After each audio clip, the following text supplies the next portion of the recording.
Hello everyone, আপনাদের অনেক স্বাগত আমার চ্যানেল ডিভাইন হিলিং ট্যারো 111-এ। কেমন আছেন আপনারা? আশা করি আপনারা সবাই ভালো আছেন, পজিটিভ ফিল করছেন, পজিটিভ ভাবনা চিন্তার মধ্যে রয়েছেন, ডিভাইনলি ব্লেসড আছেন। আমিও খুব ভালো আছি। তো এটা আমাদের একটা উইকলি রাশিফল চলছে। আমাদের লাস্ট রাশি হচ্ছে মীন রাশি, পাইসেস। সো এখানে আপনারা আপনাদের Sunshine, moonshine, rising shine, ascendant shine, যে কোনো সাইন হিসেবে আপনারা এটা ফলো করতে পারেন। মিনস যে সাইনের সাথে আপনারা বেশি কানেক্টেড ফিল করবেন না, তো সেই সাইনই আপনারা ফলো করুন। এনার্জিতে ফোকাস করবেন অবশ্যই। যদি রিডিংটা আপনাদের পছন্দ হয় অবশ্যই আপনারা লাইক করবেন, চ্যানেলটাকে সাবস্ক্রাইব করবেন, কাছের বন্ধুদের সঙ্গে অবশ্যই শেয়ার করবেন, এতে আমি ইন্সপিরেশন পাই। তো শুরু করা যাক। মীন রাশি, পাইসেস।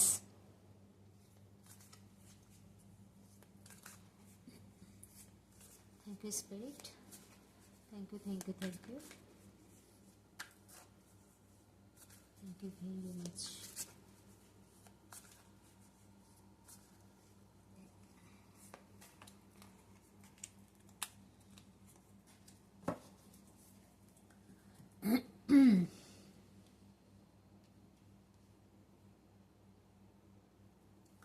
সো মীন রাশি, এখানে আপনাদের কার্ড যা এসছে, স্টার্টিং অফ দ্য উইকে কার্ড এসছে the moon card, mid of the উইকে কার্ড এসছে 2 অফ ওয়ান্স এর কার্ড, এবং এন্ড অফ দ্য উইকে কার্ড এসছে দ্য চ্যারিয়েট, মেজর আরকানার কার্ড।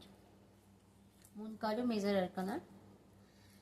সো মীন রাশি, সপ্তাহের প্রথম 2-2.5 দিন না আপনাদের মনটা কোনো কারণে খারাপ থাকতে পারে, বা একটু লো এনার্জির মধ্যে, লো ভাইব্রেশনের মধ্যে থাকতে পারেন, এবং আপনাদের হয়তো ফ্যামিলি ওয়াইজ বা আপনাদের কাজের জায়গাতেও কারোর সাথে একটুখানি মিসআন্ডারস্ট্যান্ডিং, বাকবিতণ্ডা হতে পারে। তো এইসব থেকে একটু দূরে থাকবেন প্রথম 2 দিন, কারণ কোনো ছোট ইস্যু নিয়ে হয়তো আপনাদের ব্যাপারটা অনেক বড় হয়ে যেতে পারে। তো তাতে অ্যাওয়ার্ড থাকবেন। এনার্জিটা টেম্পোরারি, কারণ এটা গ্রহণের টাইম।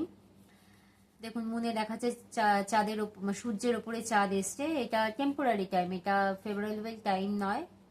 তো ফেভারেবল টাইমের জন্য একটু অপেক্ষা করবেন, ধৈর্য ধরে রাখবেন।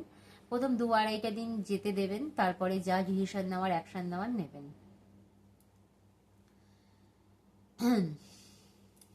মিড অফ দ্য উইকে যে কাজ এসছে না, 2 অফ ওয়ান্স এর কার্ড, 2 অফ ওয়ান্স এর কার্ড আমাদের এটাই রিপ্রেজেন্ট করে যে কোনো বিদেশের ক্ষেত্রে যদি আপনারা কোনো রকম কোনো কাজ করতে চান, বিদেশ রিলেটেড যদি কোনো কাজ করতে চান, সেটা আপনাদের জব হোক, বিজনেস হোক, আম, কোনো রকম এক্সপোর্ট ইম্পোর্ট ওয়াইড কোনো কাজ হোক, বা স্টুডেন্টরা যদি বাইরে গিয়ে পড়াশোনা করতে চান, সেই ভাবনা চিন্তা যদি আপনাদের মাথায় কিছু আসে, এই ধরনের কোনো আইডিয়া আসে, তো আপনারা অবশ্যই সেই অপরচুনিটি নেবেন এবং তাতে আপনাদের সাকসেস থাকবে। ওভারঅল এটা বিজনেস, জব, কেরিয়ার, যে কোনো ক্ষেত্রে আপনাদের বিদেশ রিলেটেড যদি কোনো কাজ আপনাদের মাথায় এসে থাকে, বা কিছু কাজ আপনারা এখন হয়তো যুক্ত আছেন, তাতে যদি আপনাদের কোনো রকম মানে সুযোগ এসে থাকে কোনো কিছু কাজ করা, তো সেই অপরচুনিটি নেবেন, সেই সুযোগটা হাতছাড়া করবেন না, এবং তাতে আপনাদের গ্রোথ, সাকসেস দুটোই থাকবে।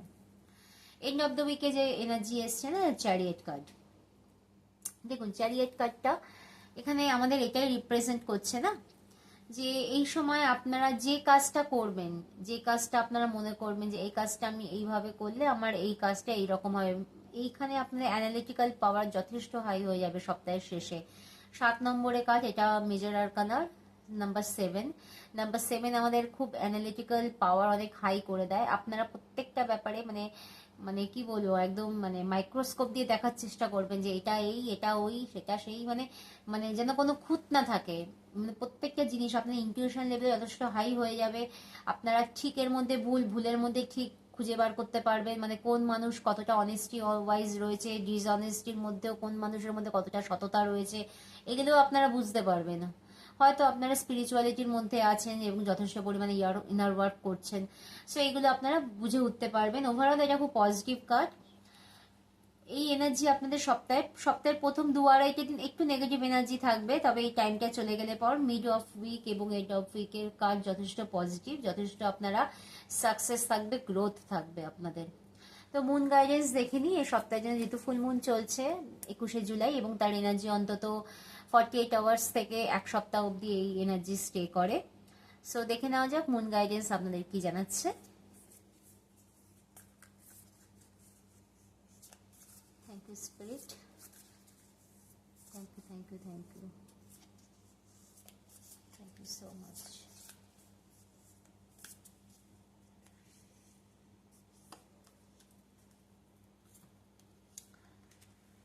দেখুন, কাজ এসছে show the world the real you, full moon in Aquarius. আপনার মধ্যে যে গুণ আছে না, ঈশ্বর আপনাকে যে গুণ দিয়ে পাঠিয়েছেন, সেটা আপনি সামনে আনুন। হয়তো নিজেকে লুকিয়ে রেখেছেন, কোনোভাবে ইন্ট্রোভার্ট আছেন, তো সেটা থাকবেন না, সেটাকে বাইরে বার করুন। আপনার মধ্যে যদি কোনো স্কিল থাকে, কোনো প্রতিভা থাকে, এক্সট্রাঅর্ডিনারি কিছু প্রতিভা নিয়ে হয়তো আপনি জন্মেছেন, কিন্তু সেটা আপনি বাইরে বার করে আনতে হয়তো কোনোভাবে আপনাদের মনে, আমাদের হয় না অনেক সময় আমাদের মধ্যে নিজস্ব কিছু ব্লকেজেস কাজ করে, তো সেখান থেকে বেরোন। নিজের ভেতরের আপনার মনের যা কথা সেটা মানুষকে জানান, মানুষকে বলুন, ওয়ার্ল্ডকে জানান আপনার ভেতরে কি চলছে, আপনি কি ভাবছেন। নিজে গুমড়ে গুমড়ে থাকবেন না, কাছের মানুষের সঙ্গে শেয়ার করুন। আপনার আশেপাশে যারা আছেন তাদেরকে আপনি বলুন যে আপনি এই ফিল করছেন, আপনার মনের মধ্যে এই চলছে, এই এই চিন্তা ভাবনা আপনার মধ্যে। আপনার ডিয়ার ওয়ান্স, আপনার নিয়ার ওয়ান্সে যারা আছে তাদেরকেই আপনার মনের কথা বলুন। দেখবেন অনেক হেল্প পাবেন, তারা আপনাকে অনেক গাইড করে দেবে। সো আমার বক্তব্য হচ্ছে, ইন্ট্রোভার্ট হয়ে থাকবেন না, নিজের ভেতরের কথা কাছের মানুষের সাথে শেয়ার করুন। এতে তারাও আপনাকে বুঝতে পারবে যে আপনার মনের মধ্যে এখন এক্স্যাক্টলি কি চলছে, কি ভাবনা চিন্তা চলছে। এবং এটাই, এই হলো গাইডেন্স আপনাদের এই সপ্তাহে। তো রিডিং যদি পছন্দ হয় অবশ্যই লাইক করবেন, শেয়ার করবেন এবং সাবস্ক্রাইব করবেন। আই হোপ এই রিডিং আপনাদের সাথে কানেক্টেড এবং রেজোনেট হতে পারবেন। তো ভালো থাকবেন, সবাইকে ভালো রাখবেন। Thank you, bye, take care.